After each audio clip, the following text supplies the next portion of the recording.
Hi viewers, welcome to my channel Avani's world.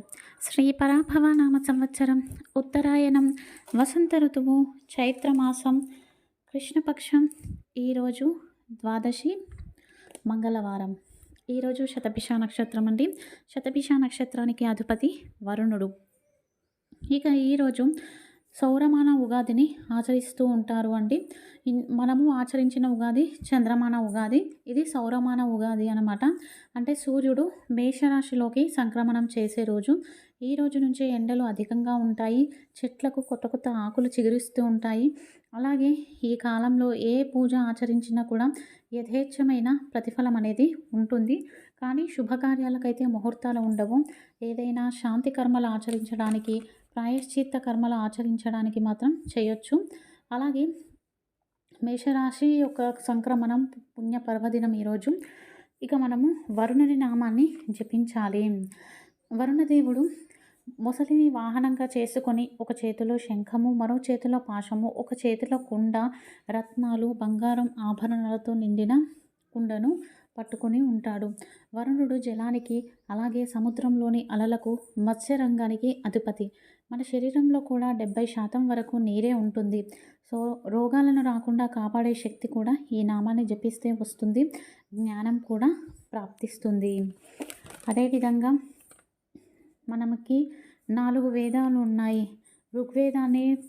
ఋగ్వేదం చదవడం వలన శాస్త్రీయ జ్ఞానం, యజుర్వేదం పారాయణం వలన జీవన విధానం ఏ విధంగా ఉండాలి, జీవిత పరమార్థం. అదేవిధంగా సామవేదాన్ని పారాయణ చేస్తే భక్తి మార్గం ఏ విధంగా ఉంటుంది, అథర్వణ వేదాన్ని పారాయణ చేస్తే విజ్ఞానం గురించి మనకు తెలుస్తుంది.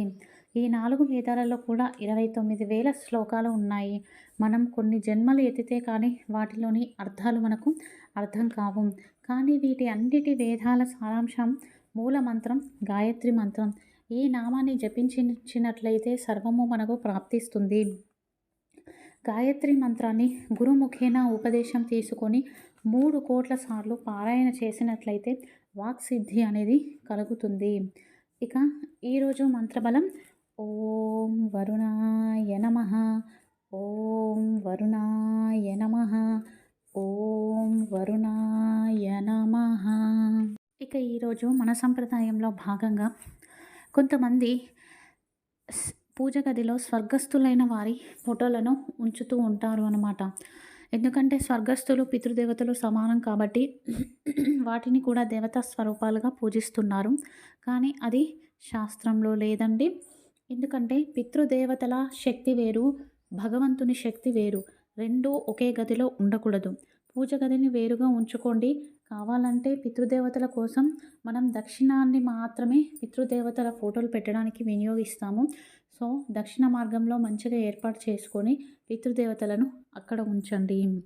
ఇక ఈరోజు తారాబలం. ఈరోజు నిత్య నక్షత్రం వచ్చేసి మనకి శతభిష నక్షత్రం.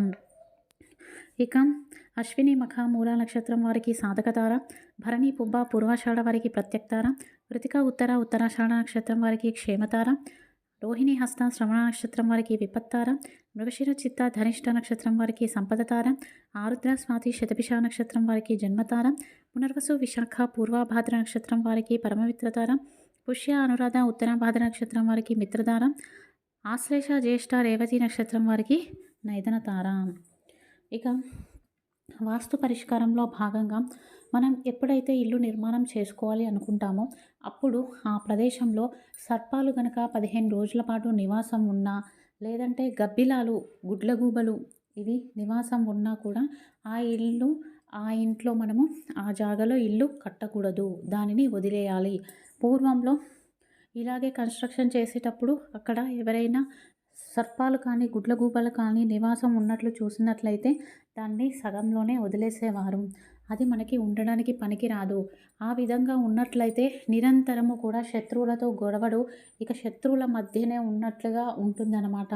ప్రతినిత్యము వారు మనల్ని వెంబడిస్తున్న ఫీల్ అనేది ఉంటుంది. ఇక ఆల్రెడీ మేము వచ్చేసాము అనుకున్న వాళ్ళు శ్రీవాస్తు యంత్రాన్ని పెట్టుకోండి. ఇక రేపు ఉదయం ఎవరైతే వివాహం కోసం ఎదురు చూస్తున్నారో వారు మేడి చెట్టు ఆకులు 2 తెచ్చుకొని, అలాగే మేడి పళ్ళను కూడా తెచ్చుకోండి. ఇంటికి తెచ్చుకొని మేడి పళ్ళను కాస్త ఒత్తి మేడి ఆకుల మీద మేడి పళ్ళను పెట్టి దాని మీద 2 మట్టి ప్రమిదలు పెట్టేసి దీపారాధన చేయండి. ఇంట్లో దైవం ముందైనా సరే, గురుదైవం ముందైనా సరే ఈ విధంగా రేపు పూజను ఆచరించినట్లయితే అతి త్వరలో వివాహ యోగం అనేది కలుగుతుంది. ఇక ఈరోజు సాయంత్రం పాటించవలసిన అద్భుతమైన పూజ అండి. ఎవరైతే ఈరోజు మేష సంక్రమణం కారణంగా ఈరోజు సాయంత్రం లోపు గోవుకు గ్రాసాన్ని అందించిన, లేదంటే గోగ్రాసం కోసం విరాళాన్ని ఇచ్చినా కూడా శుభప్రదం.